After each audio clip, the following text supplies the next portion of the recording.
আজকে আমি সিমের চপ বানাবো, তার জন্য উপকরণগুলো জোগাড় করে নেব।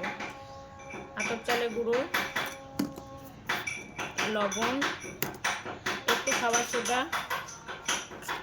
হলুদ, অল্প পরিমাণ চিনি আর একটু লঙ্কার গুঁড়ো দিয়ে এটা আমি জল দিয়ে গুলে নেব।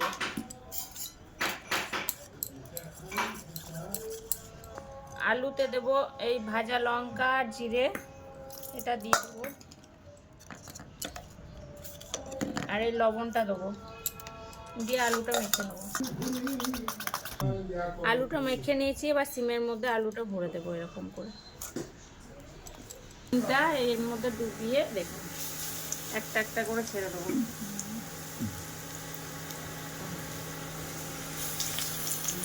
হয়ে গেছে সিমের চপ।